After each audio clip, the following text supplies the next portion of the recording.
Sobat Sigmapreneur, pernahkah kita bertanya, apakah nasib sudah ditetapkan mutlak? Atau kita punya kuasa untuk mengubahnya? Pertanyaan tentang nasib sudah ada ribuan tahun.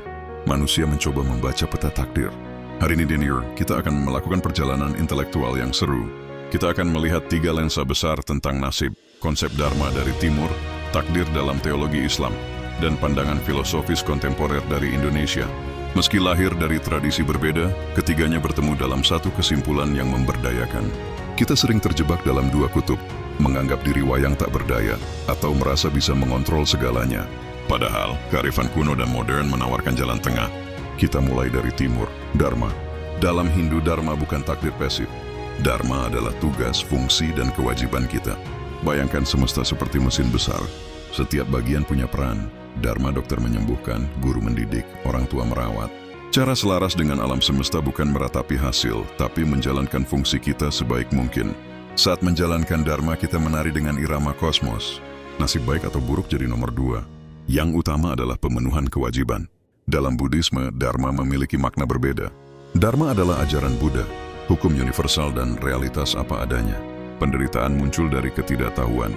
Kita menginginkan yang tidak kekal, menolak yang tidak terhindarkan. Solusinya bukan melawan takdir, tapi memahami Dharma. Dengan kebijaksanaan dan kesadaran penuh, kita belajar menerima realitas apa adanya. Fokusnya pada kejernihan batin, bukan mengendalikan peristiwa eksternal.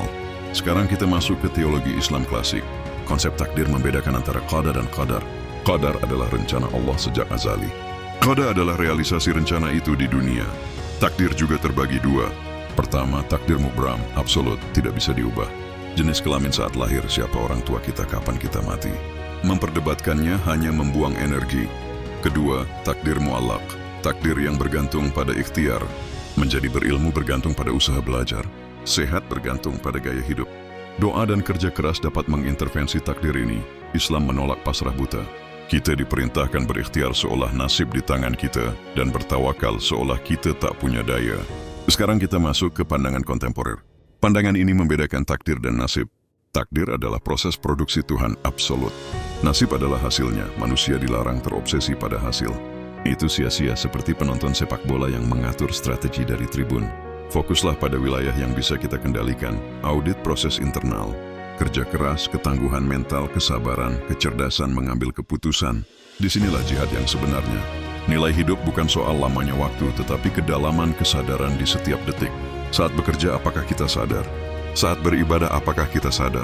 Inilah tolok ukur kualitas hidup. Pandangan ini memakai metafora game. Set rules adalah takdir. Gravitasi takdir, matahari terbit dari timur takdir, tidak bisa diubah. Di dalamnya ada kebebasan memilih strategi. Inilah ikhtiar. Strategi menentukan kualitas permainan, di mana nasib. Nasib adalah hasil akhir permainan, dipengaruhi oleh peluang dan keberuntungan. Karena hasil mengandung faktor di luar kendali, maka sikap paling logis adalah fokus pada proses. Fokus pada usaha yang konsisten. Jalankan fungsi kita sebaik mungkin. Seperti pemain catur, bukan meratapi kekalahan, tapi menganalisis permainan, memperbaiki strategi, dan terus berlatih. Jadi apa benang merah dari Dharma, takdir, dan pandangan modern? Semua menolak fatalisme pasif. Semua mengalihkan fokus dari nasib yang tidak pasti ke proses internal yang bisa kita kendalikan. Entah disebut Dharma, ikhtiar dalam takdir mu'allaq, atau pengelolaan kesadaran dalam pandangan kontemporer, pesannya sama dan membebaskan. Kebahagiaan tidak ditentukan oleh kaya atau miskin, berhasil atau gagal menurut ukuran dunia. Nilai hidup ditentukan oleh seberapa baik kita menjalankan peran, seberapa keras kita berusaha, seberapa sabar menjalani proses, dan seberapa sadar kita hidup di setiap momen. Jangan buang energi cemas tentang nasib. Investasikan pada hal yang bisa Anda kontrol.